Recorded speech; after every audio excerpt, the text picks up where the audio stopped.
Good morning children. आशा करती हूँ कि आप सब बिल्कुल ठीक होंगे। जैसा कि आपको पता है कि आज गणित की क्लास है और आज हम अध्याय 4 सारणिक का भाग 2 आपके समक्ष लेकर उपस्थित हुए हैं। भाग 1 में हमने क्या क्या चीजें पढ़ी थी, आइए उनकी पुनरावृत्ति कर लेते हैं। उनकी थोड़ी सी रिवीजन कर लेते हैं। अभी तक हमने भाग 1 में क्या क्या चीजें पढ़ी हैं। सारणिक के बारे में पढ़ा है। सारणिक की कितने प्रकार के होते हैं वो पढ़ा है। सारणिक को कैसे हल किया जाता है। सारणिक 3 प्रकार की होती है, 1 कोटि, 2 कोटि और 3 कोटि। इन्हें क्रमशः हल करना हमने सीखा है और सारणिक का मान निकालना भी सीखा है। सारणिक के मान दो विधि से निकाले जाते हैं, या तो पंक्तियों के सापेक्ष विस्तार करके या स्तंभ के सापेक्ष विस्तार करके। तो भाग 1 में हमने सीखा था कि उन्हें पंक्तियों के सापेक्ष कैसे विस्तार किया जाता है। आज हम भाग 2 में सारणिक को स्तंभ के सापेक्ष विस्तार करना सीखेंगे और सारणिक के गुण धर्मों के बारे में भी चर्चा करेंगे और कुछ उदाहरण भी हम हल करेंगे। तो आइए हम देखते हैं कि सारणिक को स्तंभ के सापेक्ष कैसे विस्तार किया जाता है।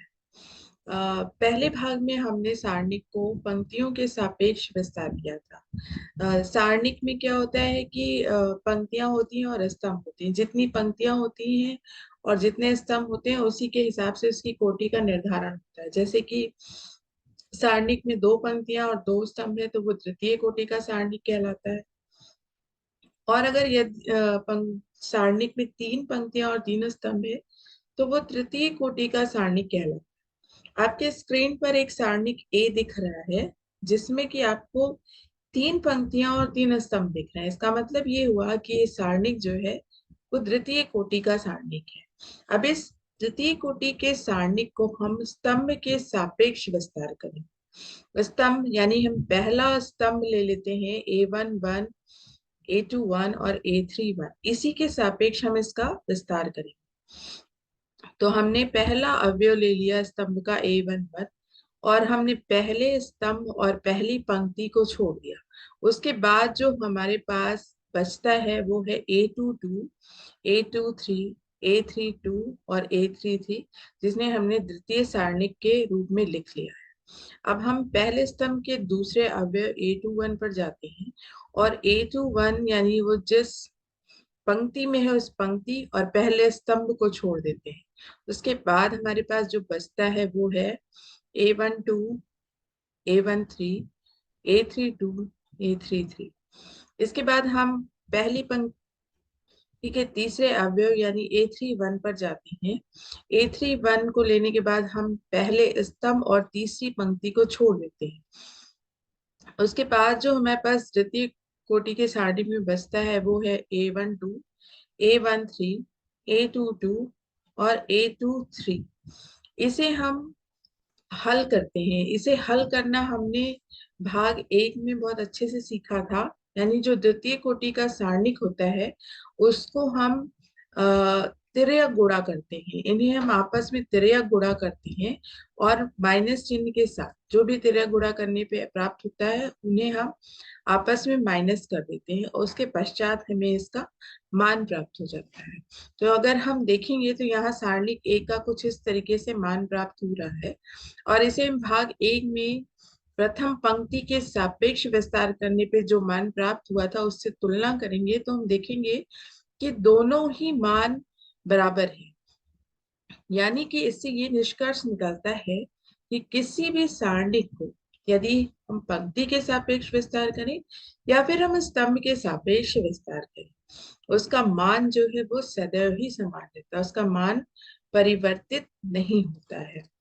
तो इस तरीके से हमने देखा कि किसी भी सारणिक को स्तंभ के सापेक्ष कैसे विस्तार किया जाता है। अब कुछ इसके नोट हैं जो कि सवालों को जब हम हल करेंगे तो उसमें ये बहुत काम आते हैं। जब सवालों को हल करते हैं तो सबसे पहले हम देखते हैं कि हमें इसे किस पंक्ति और किस स्तंभ के सापेक्ष विस्तार करना चाहिए। ये हमारे ऊपर निर्भर करता है। हम किसी भी पंक्ति और किसी भी स्तंभ के सापेक्ष इन्हें विस्तार कर सकते हैं, लेकिन हमें कोशिश क्या करनी चाहिए कि हम उस पंक्ति या उस स्तंभ के सापेक्ष इनका विस्तार करें जिसमें शून्य की संख्या ज्यादा हो। या तो कोई शून्य हो, या अगर शून्य ज्यादा है तो हमें उसी पंक्ति या उसी स्तंभ को लेना चाहिए जिसमें शून्य ज्यादा हो। शून्य ज्यादा होने से क्या होगा कि शून्य को जब हम उस नंबर से गुणा करते हैं तो हमारा जो आंसर आ जाता है, उत्तर जो है वो शून्य हो जाता है। और इससे हमारी जो गणना होती है वो बहुत आसान हो जाती है। तो हमें बहुत ज्यादा उसमें गुणा भाग जोड़ घटाना नहीं करना पड़ेगा और हमारा उत्तर जो है वो आसानी से प्राप्त हो जाता है। इसलिए आपके सामने एक उदाहरण दिया हुआ है, उदाहरण 3, जिसमें कि आपको दिख रहा है कि पहली पंक्ति में 1 2 4 लिखा हुआ है, दूसरी पंक्ति में -1 3 0 लिखा हुआ है, तीसरी पंक्ति में 4 1 0 लिखा हुआ। अगर हम इसे स्तंभ वाइज देखें तो 1 -1 और 4, 2 3 और 1, 4 0 0 लिखा हुआ है। तो अगर हम तीसरी पंक्ति के सापेक्ष इनका विस्तार करेंगे तो तीसरी पंक्ति में शून्यों की संख्या ज्यादा है, तीसरी पंक्ति में 2 शून्य दिख रहे हैं। तो इसे हम तीसरी स्तंभ के सापेक्ष ही विस्तार करेंगे, और तीसरे स्तंभ के सापेक्ष जब हम इसे विस्तार करेंगे तो इसका उत्तर जो है वो -52 प्राप्त हो रहा है। इसलिए हमारी कैलकुलेशन जो है, हमारी गणना जो है वो बहुत इजी हो गई है। दूसरा उदाहरण देखते हैं, उदाहरण 4, जिसमें कि आपको दिख रहा है कि पहली पंक्ति में 0 दिया हुआ है, sine alpha minus cos alpha. दूसरी पंक्ति में minus sine alpha 0 sign beta. और तीसरी पंक्ति में cos alpha minus sign beta और 0 दिख रहा है। तो हम इसे किसी भी पंक्ति और किसी भी स्तंभ के सापेक्ष विस्तार कर सकते हैं। प्रत्येक पंक्ति और प्रत्येक स्तंभ में 1 1 शून्य दिया हुआ है। तो हम अपनी सुविधा अनुसार इसे किसी भी पंक्ति में जो है हम, या स्तंभ वाइज इसका विस्तार करते हैं। तो आइए हम इसे प्रथम पंक्ति के सापेक्ष विस्तार करते हैं। देखिए, हमने इसे प्रथम पंक्ति के सापेक्ष विस्तार किया तो पहला अवयव 0 है, तो 0 के साथ जब हम इनका गुणा करेंगे तो हमें 0 प्राप्त होगा। बाकी दोनों को हमने आपस में गुणा किया और माइनस किया तो हमें उत्तर 0 ही प्राप्त हो रहा है। उदाहरण 5 पर हम आते हैं। उदाहरण 5 आपको दिख रहा है यहाँ पर 2 द्वितीय कोटि का सारणिक दिया हुआ है। एक सारणिक में 3x और x1 लिखा हुआ है, उसके आगे बराबर का साइन लिखा हुआ है। दूसरे सारणिक में आपको 3 2 4 1 लिखा हुआ है। दोनों सारणिक आपस में बराबर है, तो हमें x का मान ज्ञात करना है। यहाँ पर जो x लिखा हुआ है इसका हमको मान ज्ञात करना है, और वो मान हम कैसे ज्ञात करेंगे वो हम आपको बताते हैं। इससे x का मान ज्ञात करने के लिए हम दोनों सारणी को अलग अलग हल करते हैं। इनको हल करने के लिए बहुत आसान है, तिर्यक गुणा करेंगे। तिर्यक गुणा करेंगे, 3 को 1 से गुणा करेंगे 3 आता है, x को x से गुणा करेंगे x स्क्वायर आ रहा है। और इधर बराबर का साइन लगाकर अगर हम इसे 3 को 1 से गुणा करेंगे तो 3 आएगा, 4 को 2 से गुणा करेंगे तो 8 आ रहा है। इस प्रकार यहाँ देखते हैं 3 3 दोनों तरफ है, तो ये 3 3 कट जाएगा या माइनस का साइन हट जाएगा और x square is equal to 8 आ जाएगा। अगर हम x को सॉल्व करेंगे, इसका वर्गमूल लेंगे, 8 का वर्गमूल निकालेंगे तो +-2 वर्गमूल 2 आएगा। तो इसका मतलब x का जो मान आया है वो +-2 वर्गमूल में 2 आया है। चाहे हम इसकी प्लस वैल्यू ले लें या माइनस वैल्यू ले लें, इससे कोई फर्क नहीं पड़ता है। इस तरीके हो गए हम सारणिक को स्तंभ और पंक्तियों के सापेक्ष विस्तार कर सकते हैं। अगला टॉपिक जो हमारा है वो सारणिक के गुण धर्म है। सारणिक की कुछ प्रॉपर्टीज होती हैं, गुणधर्म होते हैं, उनके बारे में हम चर्चा करेंगे। जैसा कि आपको हमने बताया कि सारणिक का मान पंक्ति या स्तंभ के प्रसार से ज्ञात किया जाता है। इसके आधार पर उसके कुछ गुण निम्नलिखित हैं। गुणधर्म 1, पहला जो गुण है उसका, किसी भी सारणिक का मान जो है वो सदैव ही समान रहता है अगर उसकी पंक्ति और स्तंभ को आपस में परिवर्तित कर दे। यानी कि सारणिक में जितने भी पंक्तियां हैं और जितने भी स्तंभ हैं को अगर हम आपस में परिवर्तित कर दें तो उससे उसके मान में कोई फर्क नहीं पड़ता है। उदाहरण आपके सामने है स्क्रीन पर, उदाहरण 6, जिसमें आपको दिख रहा है कि इसके प्रथम पंक्ति में जो है 2 3 और 5 लिखा हुआ है, दूसरी पंक्ति में 6 0 4, और तीसरी पंक्ति में 1 5 और 7 लिखा हुआ है।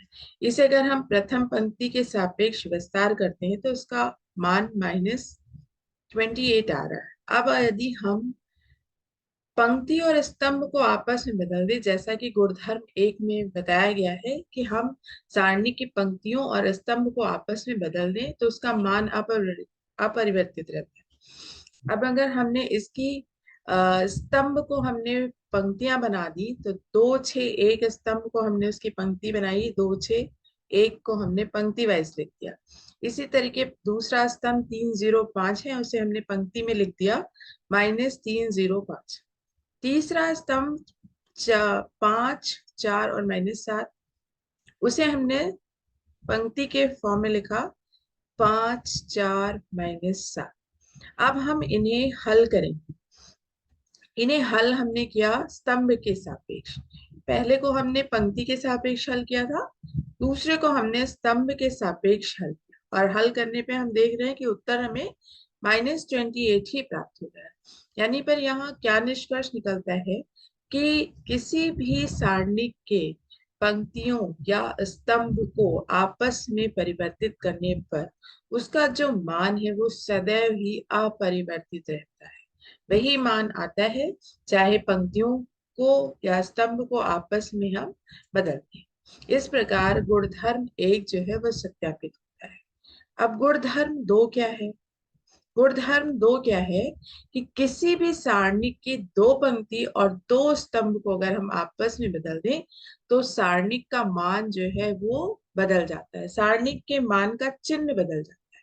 यानी सारणी के मान का चिन्ह का मतलब, अगर सारणी का मान धनात्मक आया है तो ऋणात्मक हो जाएगा, और ऋणात्मक आया है तो वो मान धनात्मक हो जाएगा। ठीक है, इसे हम उदाहरण के द्वारा समझने की कोशिश करते हैं।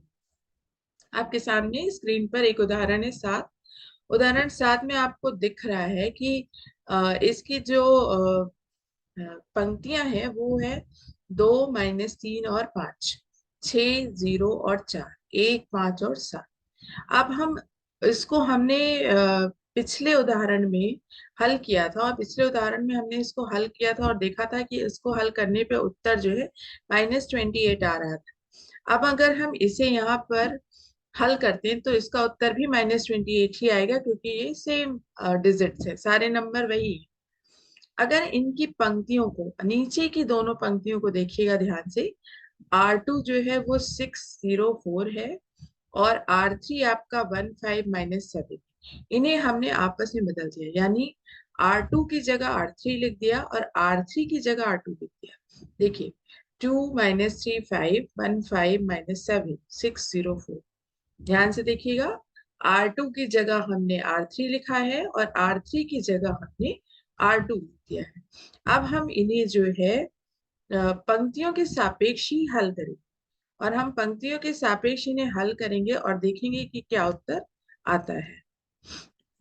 इन्हें जब हम हल कर रहे हैं पंक्ति के सापेक्ष तो इसका उत्तर जो है वो 28 आ रहा है, और हमने जब पहले इसे हल किया था तो हमने देखा था कि इसका उत्तर -28 आ रहा था। देखिए यहाँ पर इसका उत्तर -28 आ रहा है, और जब हम इसे यहाँ पर R2 की जगह R3 और R3 की जगह R2 लिखकर हल कर रहे हैं तो इसका उत्तर 28 आ रहा है, यानी कि यहाँ पर इसका चिन्ह जो है वो बदल गया। तो मतलब ये हुआ, इसका निष्कर्ष ये हुआ कि किसी भी सारणी की 2 पंक्तियों को या किसी भी 2 स्तंभ को जब हम आपस में बदल देते हैं तो उसके चिन्ह बदल जाते हैं। चिन्ह बदलने का मतलब, अगर पहले प्लस आया था तो माइनस आएगा, पहले माइनस आया था तो प्लस आ जाएगा। ठीक है, अब आज के लिए इतना ही, और बाकी का पार्ट जो है वो हम भाग 3 में पढ़ेंगे। बाकी के बचे हुए गुणधर्म वो हम भाग 3 में पढ़ेंगे। आज हमने क्या क्या चीजें पढ़ा है उनको हम जल्दी से रिवाइज कर लेते हैं। आज हमने पढ़ा है सारणी को स्तंभ के सापेक्ष विस्तार करना सीखा है। सारणी के 2 गुणधर्म पढ़े हैं।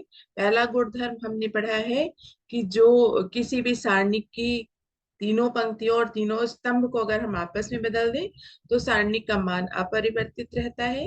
और अगर हम सारणिक, दूसरा गुणधर्म हमने पढ़ा कि सारणिक के किन्हीं दो पंक्तियों और दो स्तंभ को अगर हम आपस में बदल दें तो सारणिक के मान का चिन्ह परिवर्तित हो जाता है। ठीक है, आगे के भाग 3 में हम मिलेंगे। इसके साथ धन्यवाद।